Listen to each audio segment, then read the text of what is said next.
You can totally be on the front row. Come on, bring your front rowness. We got a bunch of A students, right? We're all in the A section. All right, Zach's gonna play childcare. He's rocking it. All right, I'm gonna turn it over to Bethany. Good morning.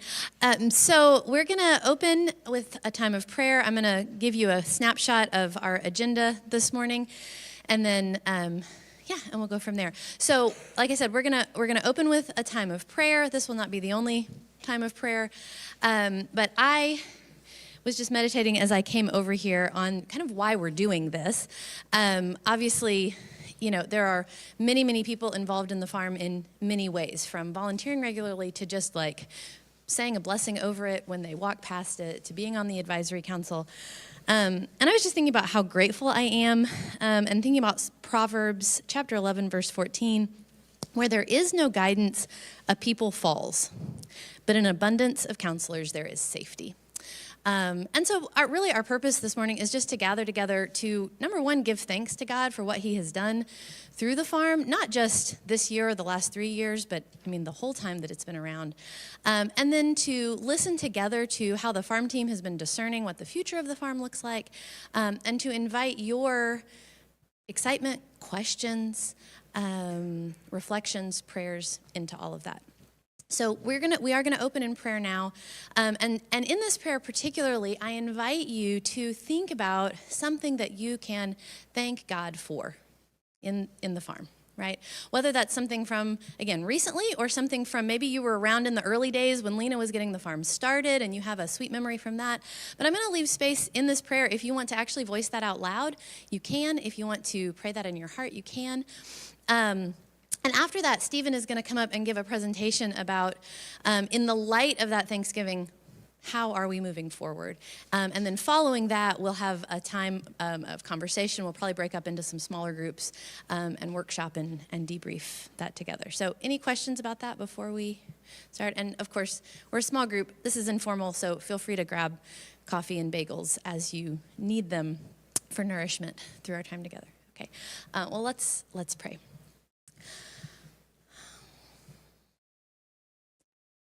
God, you have given us many, many good gifts in this life. And one of the sweetest is the gift of good counsel from wise people. This is a place where there are many people who seek to follow the way of Jesus in every action, not just in their worship on Sunday, but in their dealings with finances and in their approach to business and in their care of the soil and in their watch care over their children and in the way they drive in all things.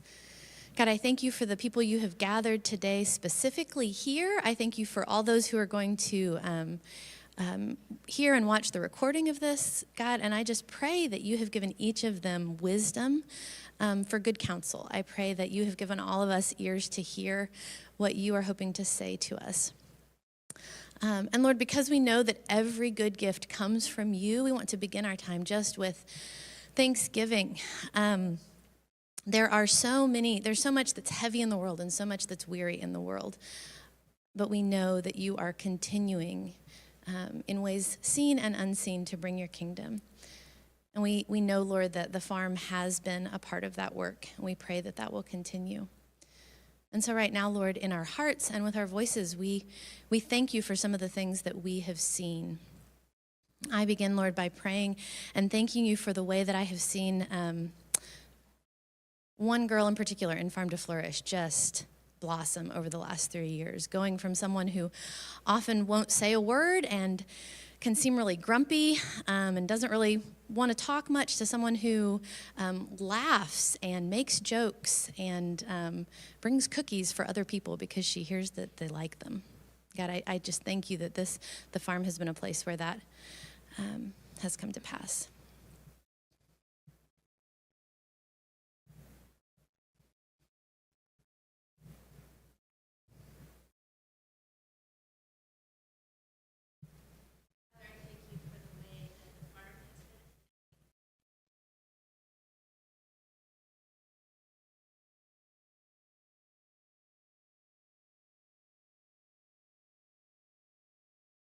Thank you for meals together and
Lord God, as we spend time together this morning, as we listen to Stephen's presentation, as we take counsel from one another, keep us humble and keep us grateful.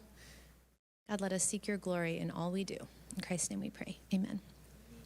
All right. Stephen is now going to talk through the 7-year plan for the farm.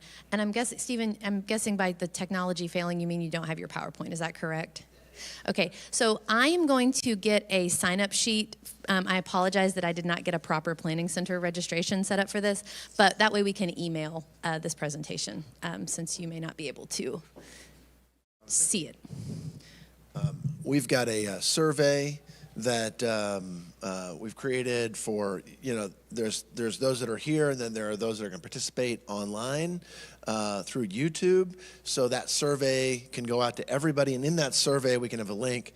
The link can go to the 31-page, 7-year strategic plan, and also this little PowerPoint, which is just basically like a little snapshot of that thing. That is really not even all that important. And how you do.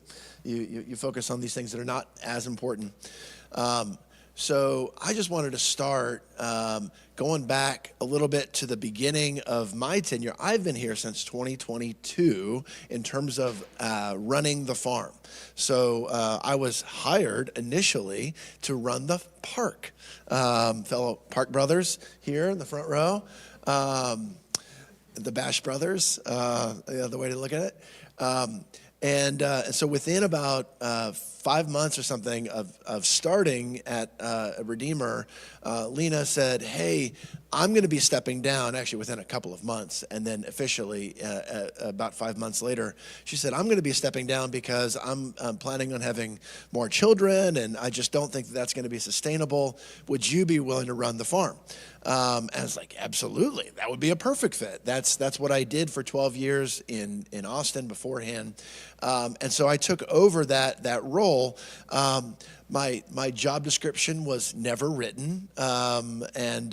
It was sort of like so many things. I just sort of coasted into a farm. And Lena's passing words to me was, do not let the ministry die. That in your quest for growing more and more food, don't let the ministry element of what this church can do die. I was like, yes, I take that on. That will be, I will do that. When Bethany and I first came to Redeemer, we had to fundraise to kind of come on staff, and it was kind of one of these deals where you fundraise less and less. Well, we also intentionally fundraised and said, hey, we want to fundraise so that we can create some employment opportunities for those that have barriers to employment. So before we ever came to Redeemer, while still in Texas, we started that fundraiser. And as Redeemer took over more and more of my salary, the money that we had fundraised for our salary more and more every year has shifted to employment.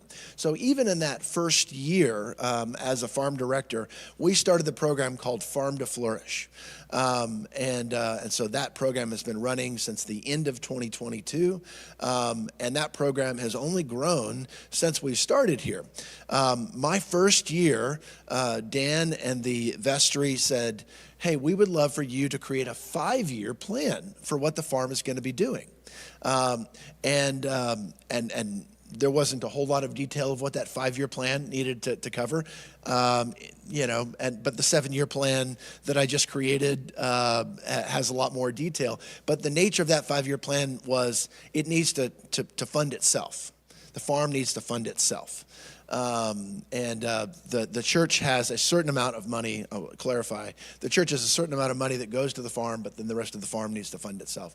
And so basically what started to happen at the end of 2022 was we started a program of how do we fund ourselves as a farm, and effectively New Garden Farm at Church of the Redeemer, a church-based farm, became a production engine. And every year from 2022 to 2023 to 2024 to 2025, we increased our production capacity. And at the same time, every year we had a giant, what's the word, overage. And it was, over the course of the last 3 years, that overage was about $50,000 that we weren't able to cover from production. And the funds that we were fundraising, that ended up paying for the overage from the production capacities that we could not meet. We couldn't sell enough broccoli. I just was looking up nationally. Bankruptcies in American farms went in 2024 up 55%. In 2025, they went up 38%. Farming is really hard in a national crisis of inflation of wages, inflation of everything. Farm goods did not go up, right? Like, that's obviously not completely true. Eggs went up and then came back down. But for the most part, like, vegetables went up a little squeak, and at New Garden Farm, vegetables went up like zero from the time that I started. So none of that inflation cost was absorbed by those sales. And so we had this overage. And so we ended up finding ourselves in 2025 with a great need to produce a whole lot. And it was a great year of production. But really at the end of this last year, we realized, this is absolutely unsustainable. The bigger we get, the more production we do, the less ministry that we can actually do.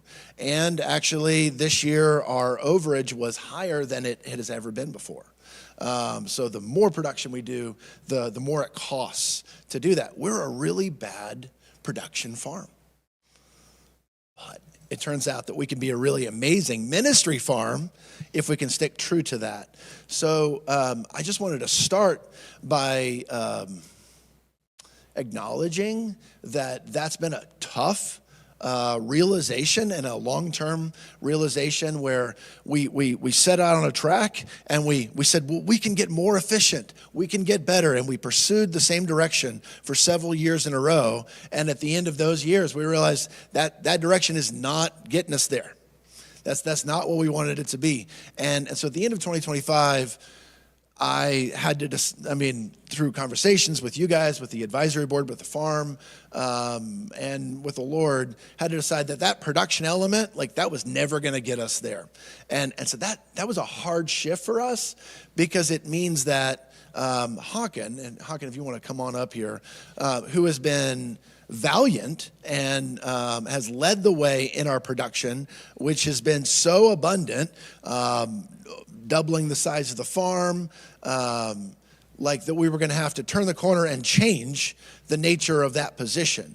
And so we sort of, the last part of 2025 was a lot of well, could it be this? Could it be this? And in that discernment process, realized that what Håkan was really good at doing was production farming. And also, he's got a missionary heart. But the capacity of New Garden Farm to host that, we weren't going to be able to turn that corner together. And so this is sort of the beginning. We've got a 6-month runway of saying goodbye to Håkan and what he does next. And so Håkan, I just would love to give you an opportunity to kind of just talk briefly about how you're seeing, your steps forward going from here. So I would like to say, like Stephen said, he and I have been in conversation. He's been in conversation with many people for a long time about this shift away from production into more full-time ministry and discipleship. And I would say we could be a really good production farm, but we can't be a good production and ministry farm with our current capacity. If we had twice the people or more, I think we could do both really, really well, given enough time. So with what we have, and especially I think with Stephen's heart, which, as we all know, and my heart too, is more towards wanting to pour ourselves into ministry and discipleship, especially of our Farm to Flourish youth we get to minister with. So with all that in mind, the shift away from production into ministry, I constantly saw the demand for production made me in my immaturity in many ways, but also just my humanness, like a much worse discipler and mentor, and what I want to be is like a pastor to these youth. And I just had this production demand, and so those two really were in competition, again, with the size that we had. So Stephen worked really hard, and I appreciate this, to try to find a new role for me in the new vision of the farm, because obviously if we're not doing production anymore, I'm the production manager. There's no need for production manager anymore. So he worked hard to try to find me a new role. With prayer and discernment, Emily and I just decided this is a good time to move on, at least from the farm team. So Stephen has graciously given me a good 6-month window, which is much more time to find something new than probably most companies give. So I'll be here through the end of June for sure. And Emily and I are in very active discernment mode and prayer mode about what's next. So you can join us in praying as you think of it. We're going to try to gather more intentionally with a group from church to help us discern about the next steps. We don't want to leave a community by ourselves or without discerning that together with the community. This is something, if you know John Mark Comer, and certainly many people before him have recommended this kind of intentionality and thoughtfulness. And like Bethany read this morning from Proverbs, counselors are really important. So we have really one sort of vague idea of what's next. And as Stephen's talking about the difficulty of production farming, we're thinking about starting a production farm with a couple of friends down in South Florida. But this currently is still in the clouds and in conversation, but there's 2 other couples besides Emily and myself who are interested in doing this. We all met down in South Florida, and farming down there is even more difficult than it is here, so much more difficult. Farming here is glorious compared to South Florida. But because of its difficulty, there's a lack of supply of good local organic produce in South Florida. So we're discerning, we're praying, and would love to invite y'all into that process with us. But I've loved working here. I've learned so much. Stephen's been gracious with me because I'd never managed a farm before getting here. So I have grown a lot in my time here. And we'll miss it for sure. We'll miss y'all. Now, we're not like certain we're leaving Redeemer at this point. We don't know. So we're just trying to press in and enjoy our time here. And invite y'all to join us in praying about what's next. Amen. So there will be a time near the end of their tenure here that we'll be able to do like an intentional time of prayer and send off, and there'll be word about that over time. We've got a number of months, and he's got a lot of work to do because there's a lot left. I just wanted to say, under Hawkins' stewardship, our farm doubled and then doubled again. And so this year we had an 81 share CSA that went from 20 weeks the first year to 40 weeks this year. So it was large. We were delivering to Winston-Salem, Chapel Hill. We were delivering here. We were delivering to the downtown farmers market in Greensboro. And we also had a market at the Greensboro corner market. So we've been quite ambitious, and Hawken led out in connecting to Deep Roots Market, connecting to Chez Jeunesse, and St. Francis Springs as a wholesale avenues where some of our produce has gone. It's been glorious and also tough, hard. So this last year, just a couple of other highlights. We got to employ 2 of our East African community within the farm on a pretty substantial basis during moments of their life whenever they were really hitting a hard time finding employment, when a lot of employment things were changing. So the farm got to do some of what the earliest ambitions that Alan had for the farm, which was employment.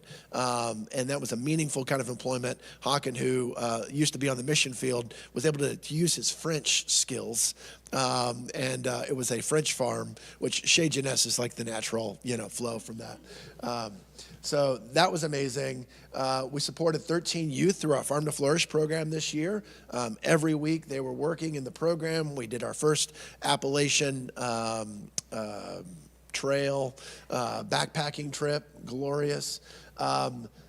We restored 2 of the original hoop houses, which are in the back of the property, hoop houses that had been basically left and had not been productive for many years. Through many hands and Hawkins' leadership, again, we were able to bring those back to life, skin those up, and make those incredibly productive. And to this day, though this has been a very hard winter, they are still producing. And we're still selling to St. Francis Springs right now. Hawken planted out a blackberry and raspberry field, and I'll tell you, many people don't realize that this property is basically like 1 foot of gravel, like on every inch, and at the bottom of that foot of gravel is landscape fabric. It was made to be a plant nursery, not a plant farm. So to plant blackberries and raspberries, we had an amazing volunteer. I got roped in, and we were basically like digging through a foot of gravel just for a hole to plant a blackberry plant into. And how many plants did we end up going with? 100 total. It was a lot of work. Getting that thing, and it is producing like crazy. It's extremely abundant. Largest blackberries I've ever seen. We extended our flower program, went from a pretty small to a 40-week long program with lots of weekly subscribers. We also had the farmers market that were hitting people with flowers, and our flower production team, which were making the bouquets incredibly beautiful. Really had a giant amount of work to do this year, and nailed it. Like, we did not miss a flower bouquet the entire year. And I just want to acknowledge, like, Tammy Marone, like, led that team. Scotty Humphrey as well. Just nailed it. Lee, like, you guys were there every week, faithful. Yes, come on now. I heard that online. Yeah, so that was extremely beautiful. And I think flowers are like the best, I don't know, like nascent sign of like where our farm, can go. The beauty of it, the craft of it, the welcoming spirit that you guys have developed inside of your team. I want to capture more and more. I'm terrible at catchy phrases, but basically, we've done a lot of thinking about what the farm is about and what the farm is doing. And what we really think, and again, I'm not able to kind of capture this thought exactly, but the farm is a front porch ministry. It's bringing the church's values in mission to our city, our soil, and our world. So our farm is like a mission of our church, taking our church's values. And here's a little snapshot of the Church of the Redeemer values. We're a missional expression as radically hospitable, biblically faithful, thoughtfully Anglican, intentionally intergenerational, ethnically diverse, and freely generous. These are incredible things. And we want the farm to missionally pull the church out into blessing the soil, into blessing our city, and into blessing our world. And so when I've been looking forward for the last 3 months, what does the next 7 years of this farm look like? It's pulling those values together and saying, this is the kind of church we want to be, and we will be. We're going to create a body for that through the farm. And we're going to take that forth into the city, into the soil, and into the world. So the way that we do that, Bethany and I have been kind of wrestling, what's our strategy? And we think our strategy is threefold. We're going to be a community of creation, of craft, and hospitality. So everything that the farm does, we want to pull from these three strategic, pillars. I was thinking standards this morning. Yeah. Levers. Okay. Streams. Okay. I appreciate you guys. I didn't even know that was gonna elicit participation. This is great. But these streams, pillars, strategies, standards are a way to say, like, is this a right step for the farm to go forward? Because there's a lot of things a farm can do. And so when we can be a production farm, and we lift that up to these three streams. We get to say, like, okay, is this the kind of thing that New Garden Farm should be doing? And so New Garden Farm is a community of creation. We're cultivating craft through hospitality. We're worshiping God through the beauty of his creation. We're rooting the farm in an ecosystem of health that is blessing everything from the microbes to the people that are working it through, living wage jobs. But we want it to be connected to creation. We want that to be beautiful all the way around. And a production farm absolutely can do that. A community of craft. A farm that says the things that we're doing are going to be intentional and are going to be set up to a standard of excellence that by following that standard of excellence, we're going to draw our attention and our collective attention together into one. So we get to become one church through a craft. So as the flower team said, we want to create amazing bouquets. Right? He said that there's a craft there. And so how do you pursue that craft? You go out and you find out what the experts are saying about that. You find out what the color experts are saying about that, what the variety experts are saying about that. And you say, through that, we in this community can become one group, one community through the pursuit of that craft. And a production farm could potentially, do that. But many don't, right? So the craft of farming in terms of the participation of the people gets missed because what ends up happening is you're a cog, you're a cog, you're a cog. We're going to operate inside of our individual little spheres, our silos. And many farms do this where, you're the harvester, you're the planter, you're doing this. You just get those flowers, you bring them over here. And then there's a craft person that's on the other side of it. They're the owner, for instance, and everybody else is just a worker. And when you try to multiply the hands that come into that craft, you realize that's a really hard thing to do as a farm. Because what happens is the craft isn't always met. You're not always able to meet it to the highest possible standard. The broader you make your farm community, the harder it is to have an actual craft. A community of hospitality. This is something that Redeemer has done super well from its beginning. The community of radical welcome, freely generous. And the farm has aspired to do this. And I will say production farms absolutely cannot do this, right? And actually the number one area of farming in America that is increasing is experiences. So coming to experience a farm and for the farm to monetize that experience. You should tell the story about in Austin, people leaving tomatoes. Oh, yeah.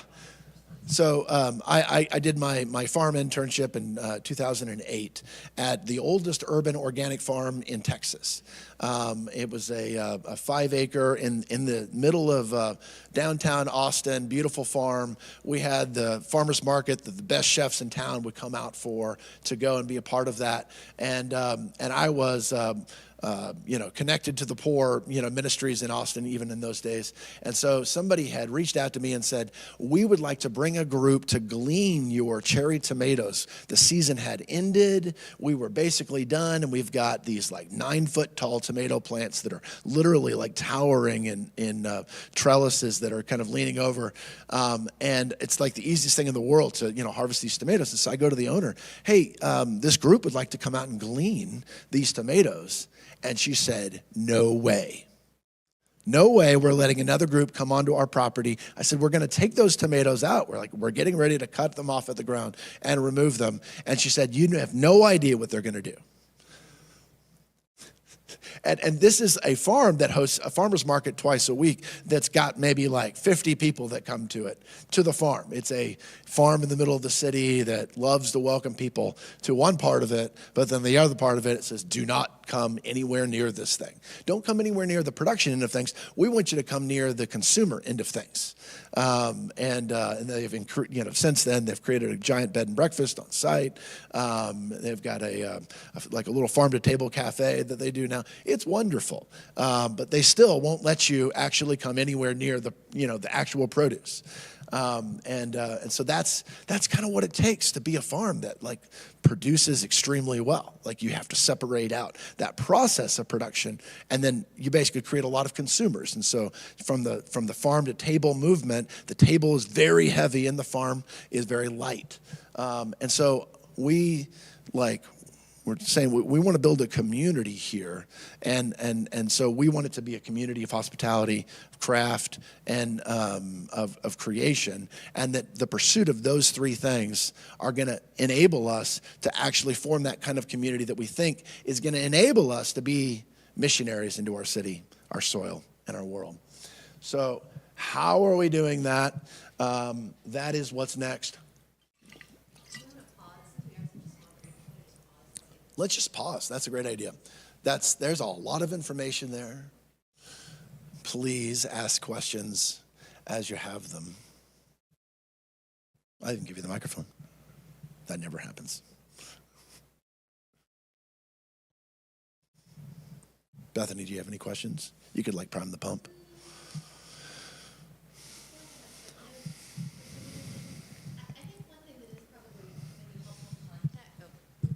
Yeah, I think one thing that is probably maybe helpful context to know a little bit about Stephen's experience farming prior to coming to Redeemer is that, when I met him, he was running a farm program for a ministry that was working to bring chronically homeless people into permanent supportive housing. And even before that organization had land to build tiny houses and RVs, which it now has, 70 acres or more than 70 acres in Austin now. The farm was the place where people from the nicest neighborhoods in Austin came out and ended up working alongside in the garden men and women who had been on the streets for 20 to 30 years. And it was this really phenomenal place. I mean, I remember the first time I was there, I had this moment where I was looking around at these 30 people who were all kind of grubby and sweaty from being in the garden. I was like, okay, so who are the homeless people? And who are the rich Westlake moms? And of course, after 30 minutes of talking to people, but for just a minute, you couldn't tell. And I was like, that's the kingdom of God, So, and I say that just because I think in the context of trying to figure out, why does a church even have a farm? Because as you can hear from all this processing, it is not obvious, right? There's no, blueprint, when a church has a farm, it should do this. But I think that background and context is helpful to understand why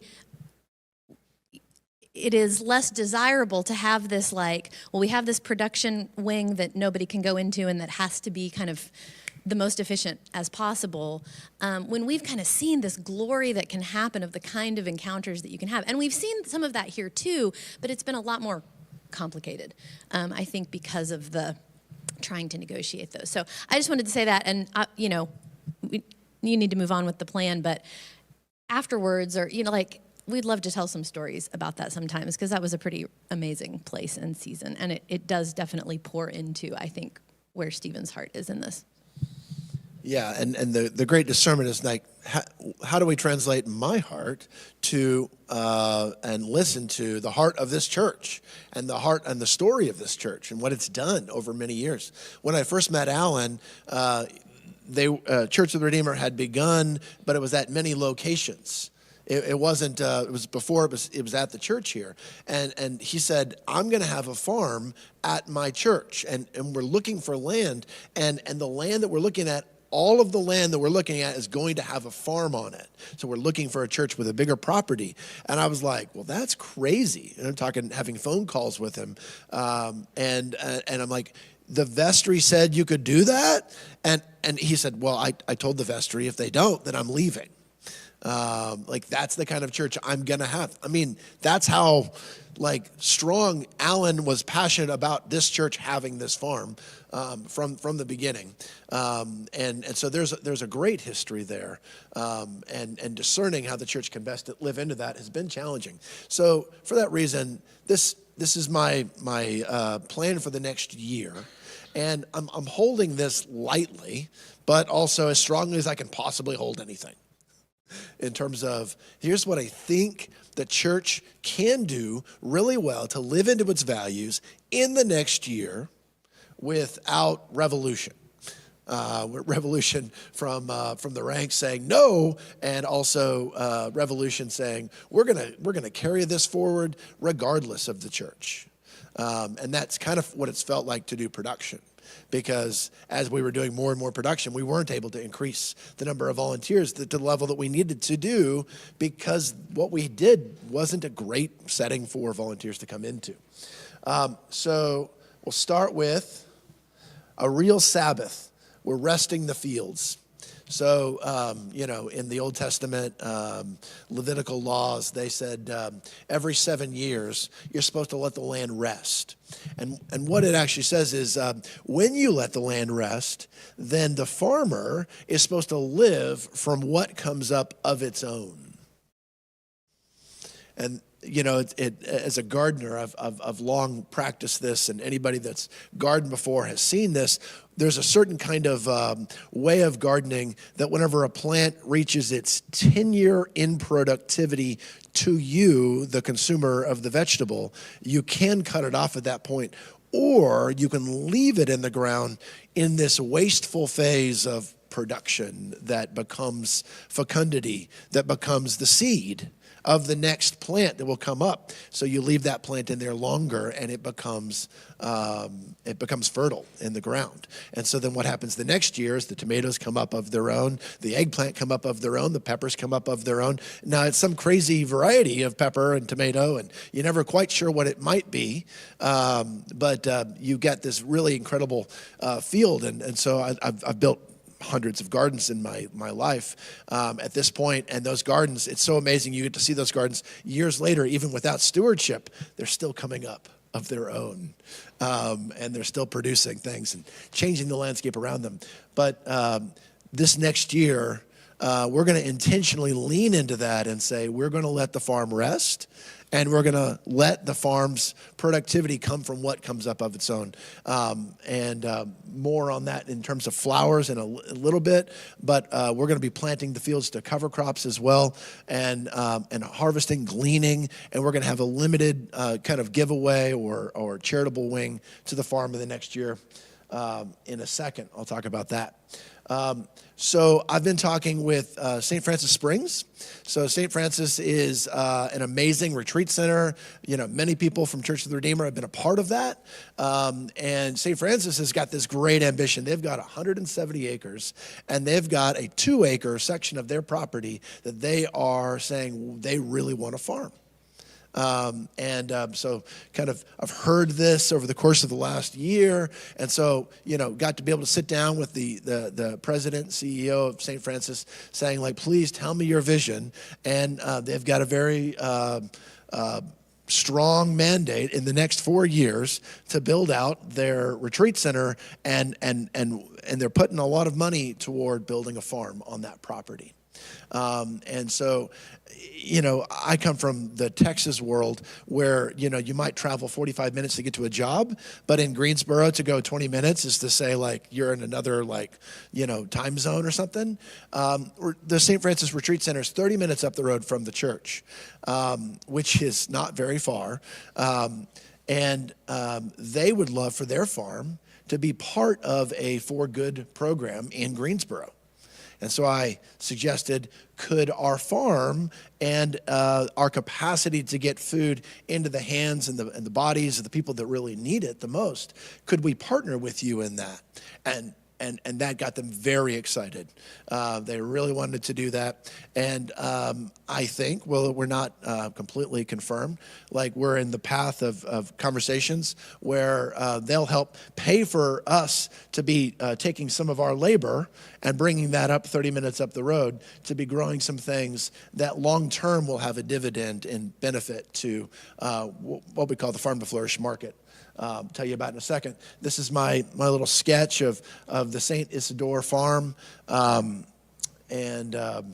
It's a beautiful little clearing. It's a forested area up there, and it's just a round 2-acre area that's completely cleared. Right here, you see this little patch called the Global Garden, and that's where specifically we can be growing some things out. You can ask questions about that at the end if you'd like. So Redeemer Parish Gardens. So in this year where we're on the property not producing as much, I thought, is there a way to prime the pump for participation in what we're doing long term? And the number one challenge for people at Redeemer has been, hey, I've got kids. I've got young kids at home, and I just can't get away. You don't do childcare. Even childcare is complicated sometimes. And so I'm thinking, what could I do? And so many years ago, 2008, I started a farming program with the homeless in backyards and front yards.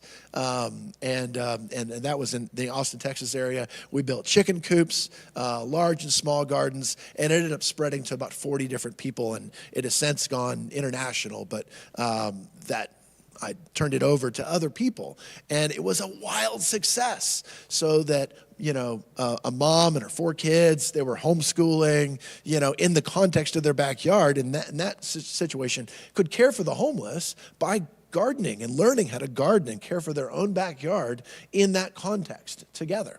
Those relationships were forged, and then we could draw that community together in feasting and, common events that we could do and educational events. And so one person's backyard became a composting workshop. So we're going to bring everybody to the composting workshop. And so people got smarter. They learned how to love their neighbor better at the same time that their family got amazing food as a byproduct. And so I thought, that was a very popular idea. And I literally still get emails from people saying, is this program still going? And how can I do that in Pittsburgh or Dallas? And so I would like to start that this year with 12 different households. They are the cost. There's a cost to building a garden, obviously. And there's certainly a cost to building a garden if you do it well. There's a way of building a garden on the cheap, and I've done many of those. But I would like to build beauty as well. And so we're calling it Redeemer Parish Gardens. And then the idea is we're helping you plant the garden, build the garden out at a set cost, like a garden installation, and then we're giving you specific plants that will tap into our global farm. Right? So maybe you're growing cassava at your house in addition to your tomatoes. You're growing some beautiful flowers that maybe we can bring that together. We're recognizing that the Greensboro Urban Ministry has got a giant need for cucumbers a certain time of the year, and we can help you by equipping your home backyard with those things. And then and again, you can't see this because there's no actual slide for you to look at. You're bringing that produce to the church so we can aggregate that produce. And I will tell you, obviously this is a very inefficient kind of thing, that if it was driven by calories, it would be a dumb program. But, you're like, I could just go down to the local wholesaler and buy these things. But it's got dividends at every step of the way. And so we can help build that with your family. We can draw Church of the Redeemer members together in building that. We can draw even more volunteers and say, who wants to help us? I just this last week went up down to Asheboro and bought a bunch of cedar. And so we've got this beautiful red cedar that we're going to be making raised beds from, so that people can volunteer and say, hey, I want to make some of those beds. You can bring them back to your house and build them, and bring them back to the church, or you can bring them and build them at the church. All of that opportunity, by the way, will be in that survey that we send out. And so you'll be able to say, hey, I want to participate in the Redeemer Parish Garden. I want to participate in volunteering and building those out. And then long term, the Redeemer Parish Garden can continue to grow, and the food will be aggregated for our Farm to Flourish market, which is going to take the place of our Free Farmers Market, which we'll be doing a very small number of in 2026, and going to monthly in 2027, and going to weekly in 2028, where we're going to be aggregating an enormous amount of produce from St. Francis to backyards to the farm here, so that we can get it to people who need it the most, and use that way more as a relational ministry than as a caloric ministry, although it will also be that. And so the Redeemer Parish Garden is also a first leg of a little business that I think could actually be an extremely good use of the kind of skills that we have at the church. So currently calling it New Garden Foodscapes. So when you look at the market of landscape installations, and you look and you highlight specifically the installation of edible gardens, it's the fastest growing part of the landscape installation business. Enormous growth, especially since COVID. People realize, man, I need to have a garden in my backyard, but I don't know anything about gardening. And so companies are increasingly, in every major city in the country, there currently is no major business that does this in Greensboro, though there is in Winston-Salem, a foodscape business that installs those gardens. But most of those are, we install it, we manage it for you, and then we harvest that produce and give that to you. Whereas this would be a connection to the Redeemer Parish Gardens model. So we're giving you a garden, we're building it for you, but then you have the option to take some of that garden and dedicate that to good. Because what I find is it's the easiest thing to build a garden, it's the hardest thing to maintain a garden over time. What's your motivation to build it? Well, you're having a dynamic, you're seeing your landscape change, but what causes you to want to do that hard work in July, when it's really hot and there's weeds? What motivates you in that? And then I will just tell you from lots of experience that getting tomatoes, getting lettuce, getting whatever is not motivation enough at that point for most people, so that garden, which gets started with a great amount of labor, ends up sort of dying off. But when you give that garden purpose, that when you go in your backyard, you're not just gardening, you're loving your neighbor. You're leaning into the liturgical calendar. You're loving the Lord your God in that soil. You're connecting with your family. You're connecting with your neighbor. So Bethany and I did a lot of work with the homeless, and at one point we created a symposium teaching people about how what we were doing with this community could multiply around the country. And it's a wonderful program that's multiplied many times over. It's still going. And so we said, what could we do to help homeowners better connect with the homeless? So we tried to figure out, how do we create a symposium for people to do this in their homes? And so what I ended up doing was doing a lot of interviews with households that were actually trying to do this. And so went out, mostly moms, trying to do this. And in our universe in Austin, there's a particular mom who tried to do this through a thing called a turquoise table. Some people may have heard of the book that was written from the turquoise table that was in her front yard, and it was her intentional way of saying, I'm going to build something, and then that's going to get my family out. Well, what most people don't know is most of those turquoise tables came from the community that we were a part of. And so the original turquoise table was actually in Bethany and I's front yard in the community in Austin. But Kristen did that as a way to draw her family out. Said, we're going to intentionally make meals less efficient. We're going to do them publicly. We're going to do them relationally. We're going to intentionally invite neighbors into these meals. And she did them once a week to get started, and found that it changed her family's life. Just a small amount, like a rip in the fabric of their ordinary rhythm, and that created a giant avalanche over time. And so I'm not the first person to say that gardens do that extremely well. And so, in our neighborhood, we've gotten to know many of our neighbors just by gardening publicly. And so I would like to garden publicly, not just individually by household, but also collectively as a church, and then to give the people of Greensboro and the larger area that opportunity to participate in that as well.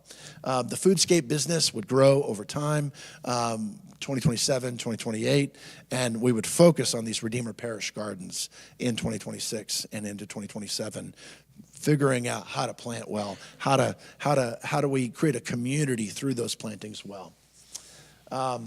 And then we're going to be aggregating those into the Farm to Flourish market, transitioning the Akaze market idea that we've been working with. We've done a lot of trying to get food out into refugee households and using that food as an opportunity to build connection, to build relationships between the church and the refugee immigrant community, especially the East African refugee immigrant ministry and the Sudanese that we have that is already a part of the DNA of our church here. And so we want to do that more explicitly.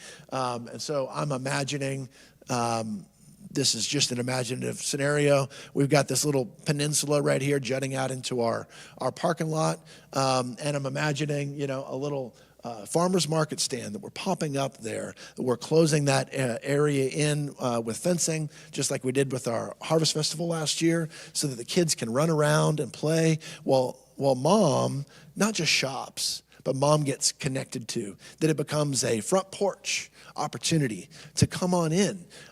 We know that there are so many challenges, from taxes to tutoring to I don't know what to do with my son or daughter that is a teenager, and they're doing things that I've never experienced before in my life. And those are the kind of things that come up when you do that kind of relational ministry. So can we create a kind of intentional front porch where there's food, there's provision, and then there's also opportunity for a connection like that. So I'd like to grow more into that again in 2026. We're going to hopefully do 1 to 3 of those. And then in 2027, we'd like to move that into a more monthly ministry. And in 2027, also hire someone that will be running that. And I'm proposing to the vestry that would be part of a capital project that the church would help sponsor for the first year, and in terms of growing that out and what that is possible to do. So the last one that we are going to be expanding in the Sabbath land coming up of its own, can we grow our flower team so that we can have a gleaning of Sabbath bouquets on a weekly basis? And then on a Sunday morning, that maybe a couple of representatives from the flower team or anybody at the church grabs those vases of all these flowers, and we've got tables set out in the courtyard or in the greenhouse where people can come out and make their own beautiful bouquets. Right?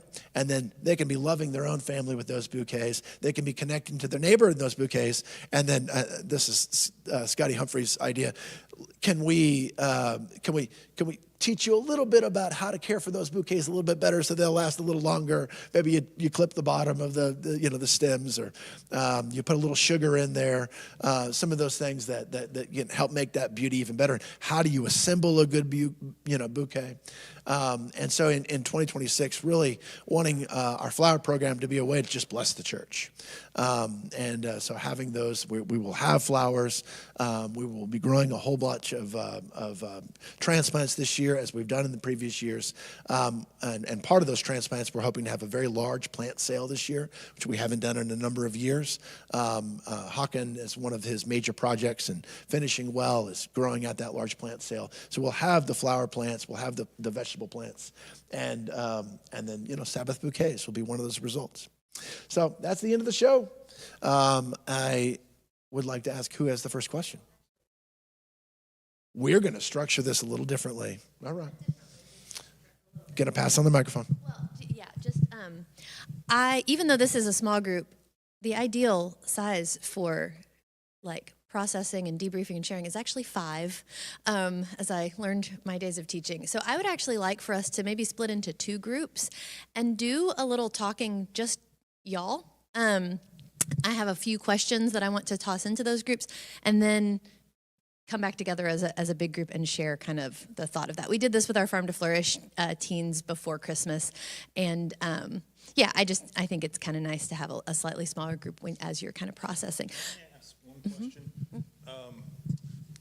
So I stepped out briefly for part of it, but I don't think. But my question is, if you look down the road, so we're not talking 26, not talking 27, 28, what will we be growing on this site? So in 2028, we're going to be having, we're going to continue to have what we've been calling the Redeemer Market.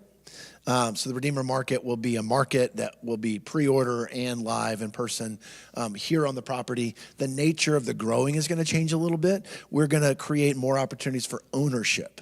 So specific beds will be grown by specific people, and as that they're able to grow that produce, and our job really is how can we come alongside of you to grow that well, and then to create opportunities for their own market. So we'll have a whole bunch of produce coming from that for the church.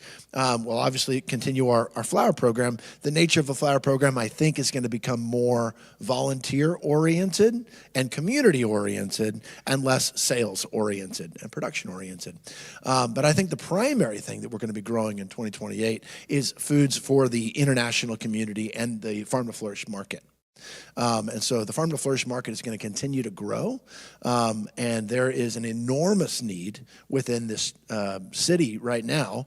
And there is, if you're following at all what's happening politically around this country and around the world, there is going to be more and more need for produce, for food for those that are living marginally. And I think what makes the most sense of what a church farm does, and that will be what makes the most sense of what a church farm does for hospitality, for creation, and for craft.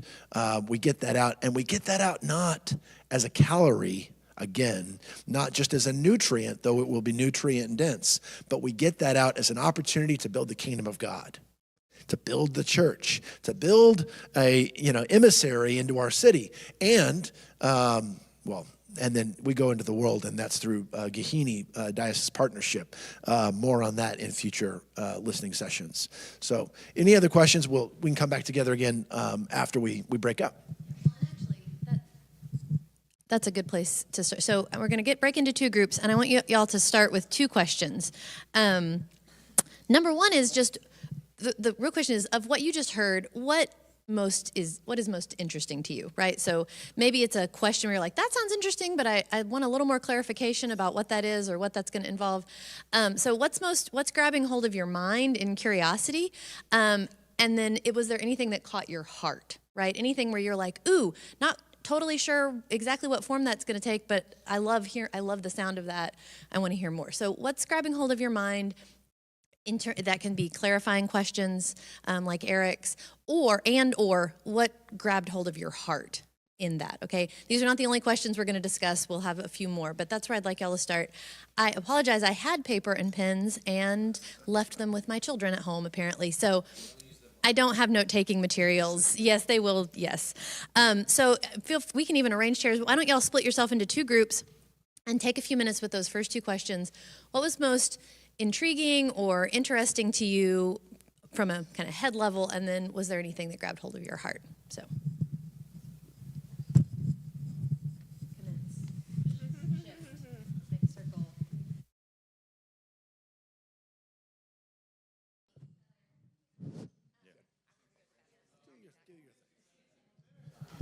Okay, man, I really love eavesdropping, and just listening. It always like reestablishes my love for people when I hear conversations like this and the perspectives and ideas. Again, just a note, we are not going to get a chance to unpack every single idea, and really our hope is that this listening session is just the beginning of kind of just a way of saying to the church, frankly, that like we want to hear. Are we doing this? Okay, we'll do this. we want y'all to know that the door is always open for these questions and conversations, and hopefully throughout the year we will, figure out kind of some sort of regular rhythm even of soliciting this counsel.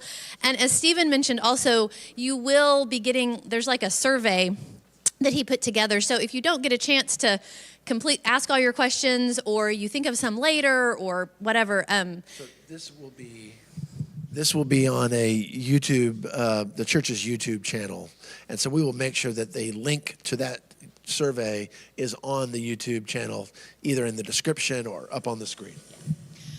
So as I said, let's start though with the second question that I asked, which was, what grabbed hold of your heart as you were listening to Stephen's presentation or listening to one another? Anyone want to share something you heard? And it could be something someone else said. You don't actually even have to share your own answer if you like someone else's better.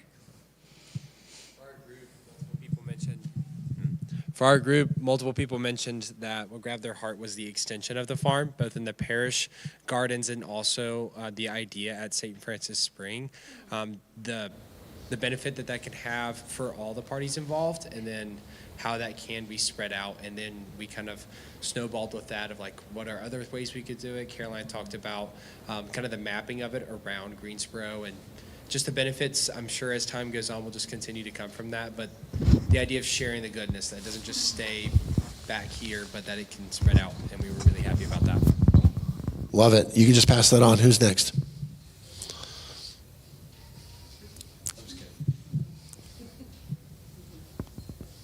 We'll just hang out. We're hanging. Whose heart was touched? We also talked about more connection between the church family and the East African community and refugee community. We can go ahead and add, these may be combined as well, I know for some people. So what about the first question? What intrigued you, right? And I know I heard a lot of really good questions, and some of those are probably questions about, okay, he mentioned this, but what actually is that? Yeah. Some of them were more kind of, how would this operate? We don't have to get into all the details right now, but what sparked your curiosity, or, yeah. Yeah, I was only in one of the groups. Or what questions did you have that you feel like? I think let's open it up to the questions that people had. I'll just start. I heard in our group one of the questions. I'm blanking on what the question was. How are the parish gardens, like what size are they going to be? And so there would be an initial 4 by 8 foot bed, 2 of those raised beds, cedar, not giant amounts of area. I've built many gardens, and I find that size, you can do a fair bit in that size, and also it's never going to be overwhelming initially.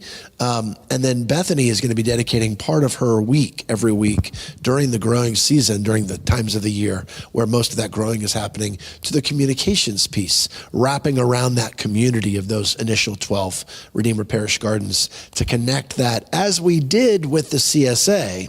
The CSA is Community Supported Agriculture. We called them our Farm Box program. So the people that were getting that produce on a weekly basis, and Bethany was leading this, communicating and saying, like, how do you help your culinary skills to connect with the church year? How do you help connect your culinary skills to your love for your family and how to love them well? How do you hospitably host more people through stretching a soup? What are some skills that we can talk about? And so she would create a communication newsletter that went out with that. And we would like to do that same kind of thing, wrapping around this experience, but also making that more front porch oriented. You're thinking, how can I use this to reach out to people in my neighborhood as people come in? I had a wonderful friendship that I forged by gardening in an RV park when I was living in an RV park with about 20 formerly homeless people, and a 90-year-old woman became my friend because she didn't realize that anybody gardened anymore, and that woman sent us out here many years later. She's now 108 and is still a friend, and is still checking in on me, and I would not have had that relationship if I didn't have a garden in the front yard of my little RV. Other questions, and again, we can broaden the category. So, any kind of question that came up or that you thought was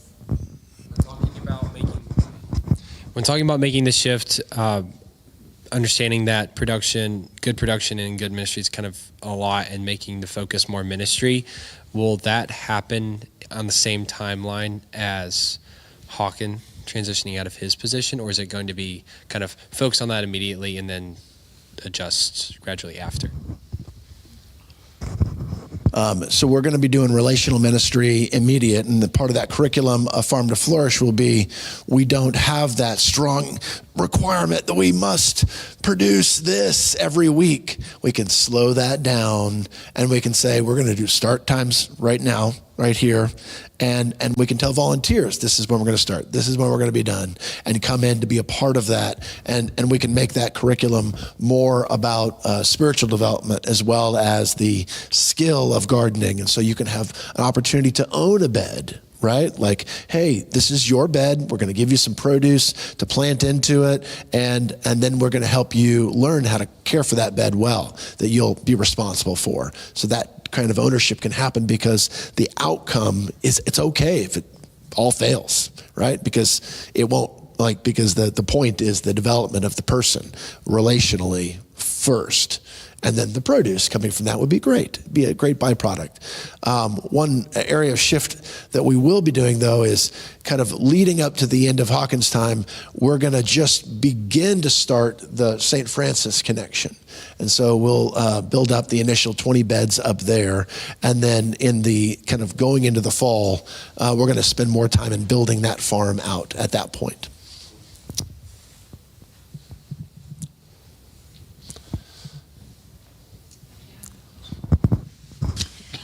So I always think about the flowers. And how are the flowers going to happen? Because Hawken makes it happen. Yes. You know, the planting and the sprouting. That's a great question. How do the flowers happen?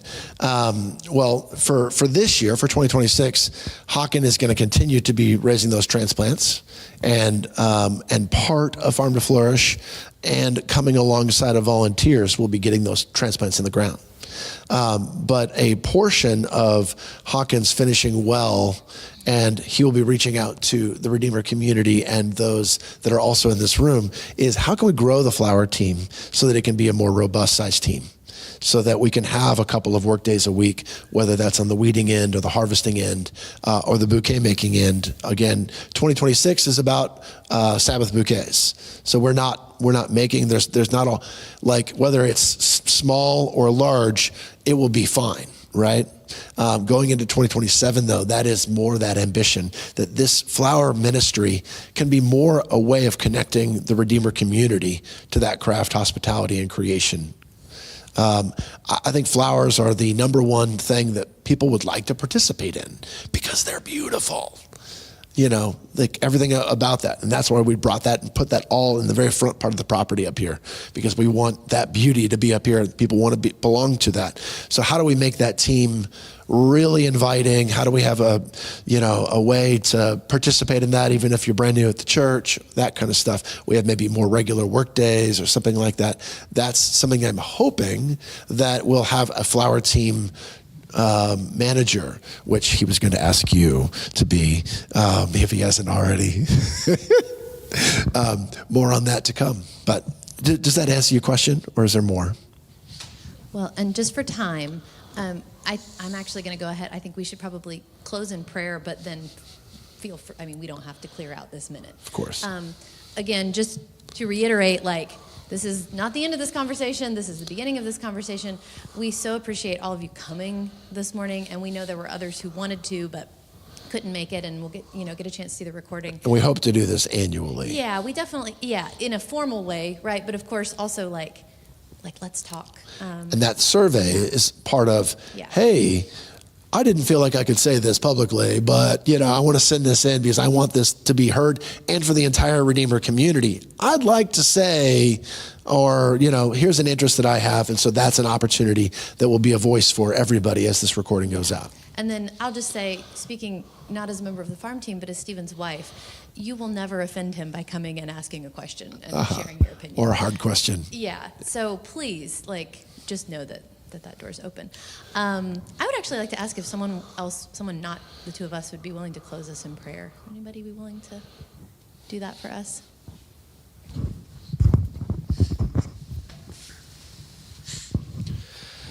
Jesus, we thank you. We thank you for who you are, Lord, for what you give us, and Lord, you give us everything, and that we can give everything to you and more, and it wouldn't make up for what you do for us, God. Thank you for this time to just talk about how we can serve you best, God. Ultimately, that's what we're trying to do in this, to share your name, to be a good steward of what you've given us, whether it's resources, our time, our money, space, land, whatever it is, God. Just thank you that you can be a guide in that. And I pray that in the conversations to go forward, in the decisions, in everything, God, that we will just be seeking you. Lord, you are in every detail, and looking at the timeline of the farm and Farm to Flourish program, God, when you look at the details, you can just see your hand in it. Thank you that we get to be a part of that. Be with the steps going from here.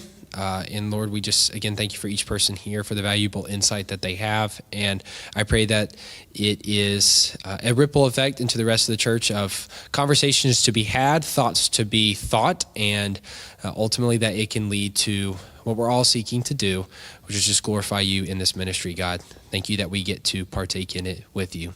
We love you, Lord, and we praise you, and thank you for this time. It's in your precious name that we pray. Amen.